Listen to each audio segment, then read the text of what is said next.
باللہ من الشیطان الرجیم بسم اللہ الرحمن الرحیم الحمدللہ رب العالمین وصلی اللہ علی محمد وآلہ الطاہرین اللہم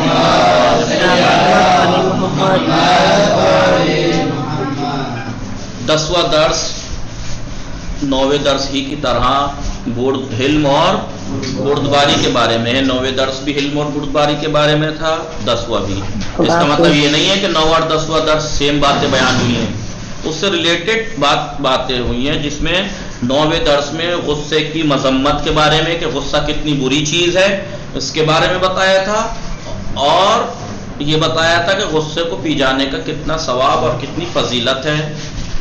اس سے پہلے مقدمے میں یہ بات بتائی تھی کہ انسان دوسروں کی بد اخلاقیوں کے مقابلے میں کیا کرے. 2 راستے سمجھ میں آتے ہیں, یا تو جو بھی بد اخلاقی بدتمیزی کرے اس سے تعلق ختم کر لیے جائیں. تو یہ بتایا تھا کہ یہ راستہ پریکٹیکلی ناممکن ہے. کیوں ناممکن ہے؟ کہ کتنوں سے, کیونکہ دنیا میں کوئی انسان ایسا ہے نہیں غیر معصوم انسان کہ اس کے ہر بات سے ہر کوئی راضی ہو جس کی, اور پھر نہیں معصوم بھی نہیں, معصوم کو بھی مت چھوڑیے, معصومین بھی کوئی ان کے ہاں کمی نہیں ہے, ہر اعتبار سے پرفیکٹ ہیں, لیکن کیا سب کو پسند تھی وہ باتیں؟ اگر سب پسند تھی تو پھر دشمن کیوں ہیں ان کے بہت سے لوگ جی. تو ہو سکتا ہے کہ دنیا میں ہو سکتا ہے کہ ایسا ہی ہے کہ ہر ایک کی بات ہر ایک کو ہر پسند نہیں آتی ہے, لہٰذا کیا اس سے قطع تعلق کر لیں. کہا کہ یہ تو پریکٹیکلی ناممکن ہے, کیونکہ کتنوں سے قطع تعلق کرے گا, کتنوں سے تعلق توڑے گا, کتنوں سے رابطے توڑے گا, اور پھر تھوڑے لوگوں سے رابطہ رکھنے سے کیا کام چل جائے گا. معاشرتی زندگی میں, سماجی زندگی میں تو ایک دوسرے سے رابطہ رکھنا ہی پڑتا ہے, ٹھیک ہے. لہذا تو یہ راستہ پریکٹیکلی ناممکن ہے. دوسرا راستہ کیا ہو سکتا ہے؟ دوسرا راستہ یہ ہو سکتا ہے کہ ہم یہ کریں کہ پھر دوسروں کی بد اخلاقیوں کے مقابلے میں جو بھی بد اخلاقی یہ کرے یا جس کی بات ہمیں پسند آئے اسے ہم تنبیہ کر دیں, مار دیں, پیٹ دیں. تو کتنوں کو مارے پیٹیں گے, اور پھر وہ بھی تو بدلے کے لیے کسی دن ہمیں پیٹ دے گا, کیونکہ ہو سکتا ہے اسے بھی ہماری بات کسی دن پسند نہیں آئی, وہ انتظار میں رہے گا, تاک لگا کے رہے گا کہ ایک دن اسے میری بات پسند نہیں آئی تھی, اس نے میرے مار دیا تھا, اب میری کسی دن موقع لگے. اب وہ اسی انتظار میں رہے گا, جس دن اسے ایسا لگا کہ بس میں نے ایک مارا تھا, وہ 2 مارے گا گھما کے. ایسا ہی ہے نہیں, کیونکہ انسان میں بدلے کی تو انسان کے اندر بدلے کا جذبہ بدلے کا رہتا ہے. چاہے آج کل تو ایسے ہو گئے ہیں کہ دشمن خدا سے دوستی کرتے ہیں اور اپنے مومنین سے آپس میں ہر چھوٹی سی بات پہ دشمنی نکالنے کے لیے تیار رہتے ہیں, جبکہ مومن کی پہچان کیا ہے کہ اس کی دوستی اللہ کے لیے ہونی چاہیے, اس کی دشمنی بھی اللہ کے لیے. مومنین آپس میں بھائی ہیں, صرف اور صرف بھائی ہیں, ٹھیک ہے. وعلیکم السلام. مومن اور مسلمان میں کیا فرق ہے جی؟ مومن اور مسلم میں کیا فرق ہے؟ دیکھیے, جب اگر مخالف مسلم اور غیر مسلم بولا جائے تو مومن مراد ہے, لیکن اگر اس مسلم اور مومن بولا جائے تو مولا کائنات کی ولایت کو ماننے والے کو ہم مومن کہتے ہیں, ٹھیک ہے جی. ٹھیک ہے انیسہ میم, آپ ٹھیک ہیں؟ تحسین فاطمہ آئی ہیں جی.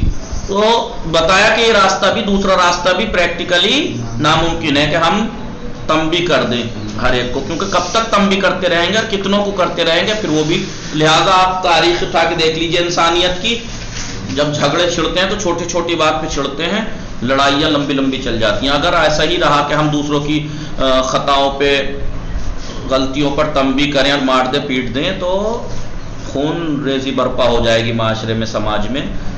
ہر کوئی ایک دوسرے کو مارنے پیٹنے کے فراق میں رہے گا, تلاش میں رہے گا. ایسا ہی ہے نہیں جی.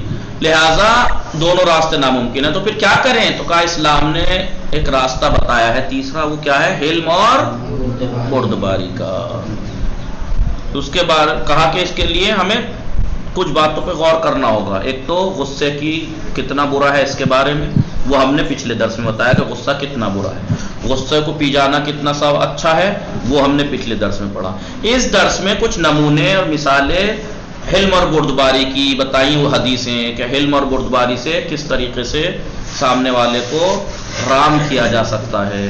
اسی سے متعلق رسول خدا کے 2 واقعات بیان کیے۔ آج تیسرا نمونہ امام حسن مجتبی علیہ السلام کی حیات طیبہ سے متعلق ہے۔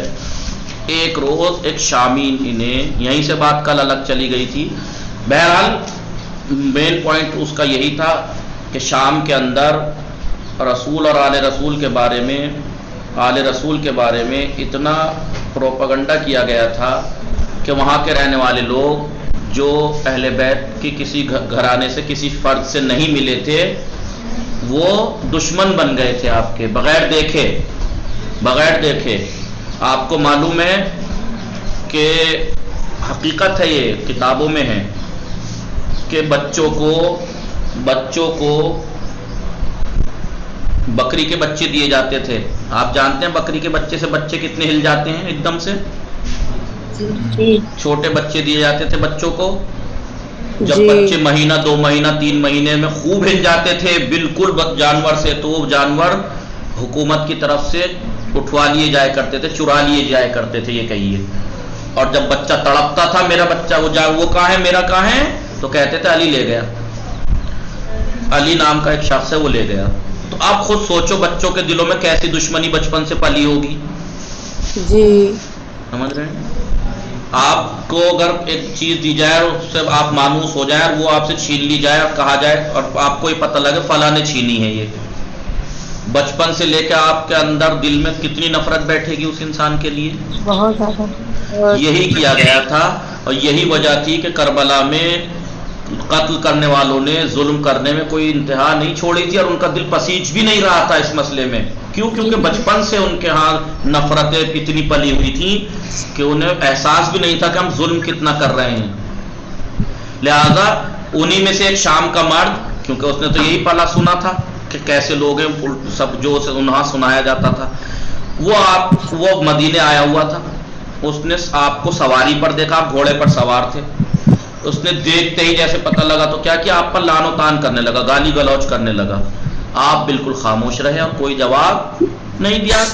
جب وہ خوب اس نے اپنی بھڑاس نکال لی، سب کچھ، وہ خاموش ہو گیا تو حضرت اس کے پاس گئے اور جا کر مسکرا کر اسے سلام کیا اور فرمایا ایھا الشیخ، اے شیخ، اظنک غریبا، میرے خیال میں آپ مسافر ہو، لو سألتنا، تم مسافر ہو اور تم سے کچھ غلط فہمی ہو گئی ہے، لو سألتنا آتینا کا، جی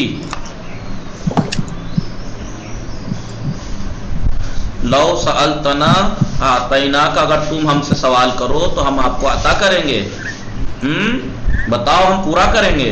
ولو استرشدتنا ارشدنا کا، اگر تمہیں رہنمائی کی ضرورت ہے تو میں تمہاری رہنمائی کروں۔ واستحملتنا حملنا کا، اگر آپ کو مدد کی ضرورت ہو تو تمہاری مدد کروں۔ وَإِن كُنْتَ جَائِعًا، اگر آپ بھوکے ہیں، اطعمنا کا، تو میں آپ کو کھانا کھلاؤں۔ وَإِن كُنْتَ مُحْتَاجًا، اگر آپ ضرورت مند ہو، اغنینا کا، تو میں آپ کو جو ہے وہ آپ کی ضرورت کو پورا کر دوں گا۔ وَإِن كُنْتَ طَرِيدًا آوَيْنَا کا، اگر آپ آوارہ وطن ہو، بے پناہ ہو، تو میں آپ کو پناہ دوں گا۔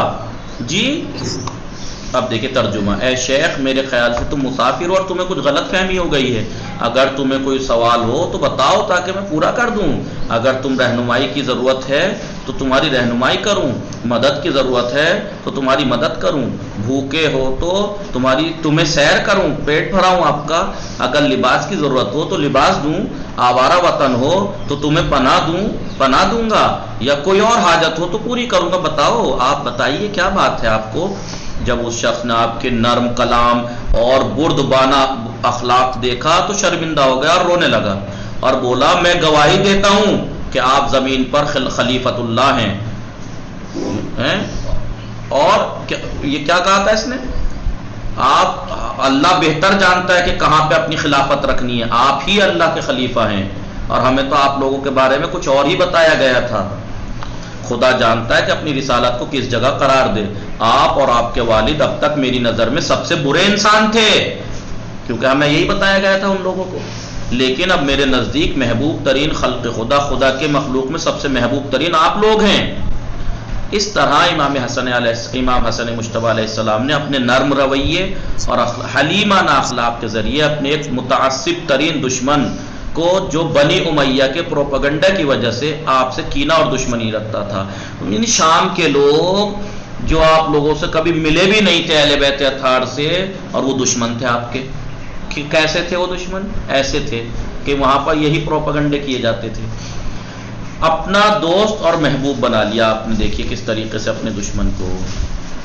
یہ درس تمام ہو گیا.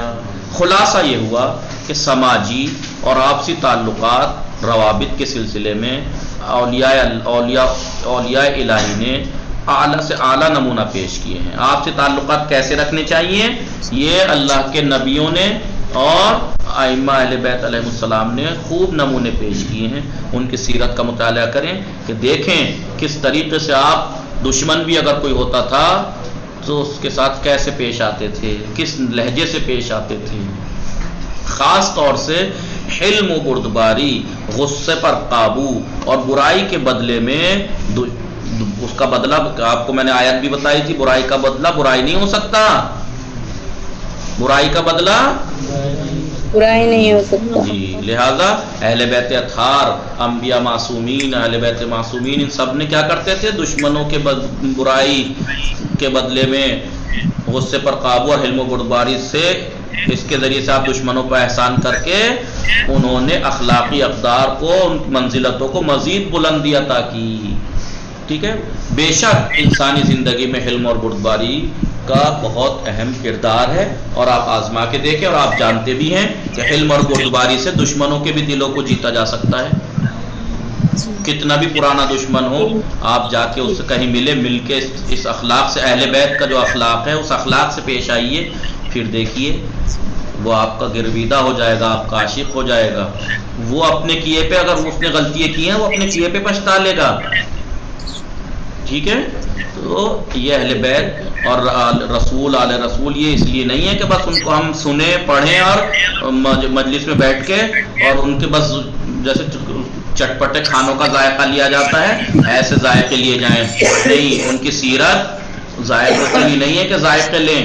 واہ بھائی مولانا نے جو ہے وہ فضائل پڑھ دیے، مزہ آ گیا، فلاں مولانا ارے نہ ہو تو تبلیغ کر رہے ہیں، مزہ نہیں آیا. تو یہ ذائقے لینے کے لیے نہیں ہے اہل بیت کی سیرت. قرآن کی آیت ہے، بسم اللہ الرحمن الرحیم، یا ایھا الذین آمنوا اطیعوا اللہ واطیعوا الرسول واولی الامر منکم. اے مومنو، اللہ کی اطاعت کرو، اللہ کے رسول کی اطاعت کرو، اور صاحبان امر کی اطاعت کرو. صاحبان امر سے مراد علماء نے اہل بیت اطہار کو لکھا ہے کہ ان کی اطاعت کیجئے. تو اب یہاں پر دیکھیے، آپ خود اتنا دیکھیے، آپ سمجھ سکتے ہیں بہت سی باتیں آپ کو بہتر سمجھ میں آ سکتی، بہت اچھے سے سمجھ میں آئیں گی. یہاں پر جو کہا ہے اللہ نے، اے لوگو، اے مومنو، اللہ، رسول اور صاحبان امر کی اطاعت کرو. تو یہاں پر اگر کوئی ایسی بات ہوتی تو آپ سوال کر سکتے تھے، نہیں کر سکتے تھے؟ بھائی اگر اللہ یہ کہتا کہ بھائی فلاں کام میں اطاعت کرنی ہے، فلاں کام میں نہیں کرنی ہے، دن میں اگر کوئی کام کریں تو اس میں اطاعت کرنی ہے، رات کا کوئی کام ہو تو اس کی اطاعت نہیں کرنی، یا فلاں جگہ، یہاں پہ کوئی ایسی قید لگائی ہے اللہ نے کہ کہاں کرنی ہے اطاعت، کہاں نہیں کرنی؟ نہیں. کامن ورڈ استعمال کیا نا، اطاعت کرنی ہے، تو اس کا مطلب یہ ہے کہ ہر چیز میں اطاعت کرنی ہے، کوئی قید نہیں ہے یہاں کہ فلاں ٹائم نہیں کرنی ہے. تو اس کا مطلب اہل بیت کی اور رسول، آل رسول کی، ان کی جو سیرت ہے وہ ہمارے لیے ہر وقت، ہر ٹائم ان کی سیرت ہمارے لیے نمونہ ہے. کوئی یہ نہیں کہ فلاں ٹائم میں. ہاں آپ یہ کہہ سکتے ہیں کہ کبھی آپ کے ذہن میں اب سوال آئے کہ بہت سے کام تو ہمارے لیے ناممکن ہے، ٹھیک ہے، لیکن وہ جو نارمل زندگی ان کی تھی وہ ہمارے لیے آئیڈیل ہے، نمونہ ہے، ہم پہ عمل کرنا ہے. لیکن کچھ باتیں ظاہر سی باتیں جو ایسی ہوتی ہیں جو معصومین ہی سے مخصوص ہوتی ہیں، جو بھائی غیر انسانی طاقتوں سے بڑھ کے کام ہوتے ہیں، وہ تو ہم نہیں کر سکتے نا. لیکن کیا اہل بیت ہر وقت معجزے کی حالت میں رہتے تھے؟ کیا ہر وقت کیا ایسی زندگی جیتے تھے جو انسان نہ کر سکے؟ نہیں، بالکل نہیں. نارمل زندگی کیا ہم سے بھی نچلی حالت والی زندگی میں رہتے تھے. دیکھیے ٹائم ہے کھانے کا تو دوسرے کا پتہ بھی نہیں ہے جی. اس طریقے سے جیے وہ. تو ان کی سیرت ہر وقت، ہر لحظہ، ہر لمحہ، ان کا ہر عمل ہمارے لیے واجب الاطاعت ہے، ہمیں اطاعت کرنا واجب ہے، ورنہ ایسا نہ ہو جیسا آج کل ہوتا ہے نا وہ کہ جہاں اہل بیت کی جہاں جنت کی بات آئی جہاں اہل بیت وہاں ہم، اور جہاں عمل کی بات آئی کہاں اہل بیت کہاں ہم کیسے کر لیں گے؟ ایسا نہ ہو، جہاں اہل بیت وہاں ہم، چاہے ان کی زندگی پریکٹیکلی زندگی ہو، وہ اپنی ضرورت کا دوسرے غریب ضرورت مند کو دے دیں، کیا ہم نہیں کر سکتے؟ لیکن ضرورت یہ بھی نہیں کہہ رہا آپ سے اسلام کہ آپ خود مرنے لگو دوسرے کو، بالکل ہی نہیں، بچے ہوئے کو آپ نے پیچھے پڑھا، من فضل طعامکم، اپنے بچے ہوئے کھانے تو پہنچا سکتے ہو، کپڑے تو اضافی پہنچا سکتے ہو، اور کتنے کام تو اسلام تو کیا ہم نہیں کر سکتے؟ کوشش کرے تو کر سکتے ہیں، بالکل کر سکتے ہیں۔ اہل بیت نے، انبیاء نے کوئی ایسی زندگی نہیں گزاری، کسی نبی نے ایسی زندگی نہیں گزاری، کسی امام نے ایسی زندگی نہیں گزاری، ہماری شہزادی نے کبھی کوئی ایسی زندگی نہیں گزاری کہ جو ہم نہ کر سکیں۔ جی جی ٹھیک ہے، آپ لوگ اس کو دھیان سے پڑھیے گا۔ یہ درس تمام ہوا حلم اور بردباری۔ سوالات یہ ہیں سماجی زندگی میں حلم اور بردباری کے کیا آثار ہیں، کیا نتیجے ہیں؟ حلم اور بردباری سے سماجی زندگی کو ایک مضبوطی ملتی ہے، آپس میں تعلقات قائم رہتے ہیں، سماج ایک متحد سماج ہو کر ایک اعلیٰ سماج بن جاتا ہے، آئیڈیل سماج۔ مولا کائنات نے حلم کی تعلیم حاصل کرنے کے بارے میں کیوں تاکید کی ہے کہ حلم سیکھو؟ آپ نے دیکھا ہوگا روایاتی ایک میں ہے کہ جو حلم جو ہے وہ عالم کا لباس ہے، حلم جو ہے وہ سیادت ملتی ہے، اس سے سرداری ملتی ہے، اور کیا کیا۔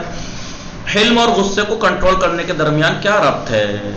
حلم اور غصے کو درمیان کیا ربط ہے؟ دیکھیں، حلم اور غصے میں، غصہ اور حلم میں یہ ہے کہ غصے کو پی جانا ہی حلم ہے، غصے کو پی کر اچھے اخلاق سے پیش آنا حلم ہے، اور غصہ حلم کی ضد ہے، غصہ حلم کی مخالف ہے، اپوزٹ ہے۔ حلم کے سلسلے میں تاریخ اور سیرت سے کچھ نمونے پیش کیجیے، واقعہ بتائیے کوئی حلم کے بارے میں۔ تو رسول کے 2 واقعات یہاں ہوئے ہیں، بیان ہوئے، امام حسن علیہ السلام کا ایک واقعہ یہاں بیان ہوا، اور ایسے اس کتاب میں جو نہیں اور بہت سے، آپ ہزاروں واقعات اہل بیت کی سیرت سے آپ کو مل جائیں گے، کس طریقے سے آپ لوگوں سے پیش آتے تھے، اور یہ نہیں کہ غیر مذہب والوں سے بھی دیکھ لیجیے، ہر اعتبار سے زندگی دیکھ لیجیے ان کی کس طریقے سے جی ہے۔ ٹھیک ہے، آپ لوگ اس کی یاد کیجیے گا، 10 درس پورے ہو جاتے ہیں، تو ان کی پریکٹس کیجیے گا، یاد کیجیے گا۔ یہ 10واں درس پورا ہوا، انشاءاللہ پھر 11واں درس پڑھیں گے۔ عفو اور چشم پوشی معاف کر دینا۔ وصلی اللہ علی محمد وآلہ الطاہرین۔ السلام علیکم۔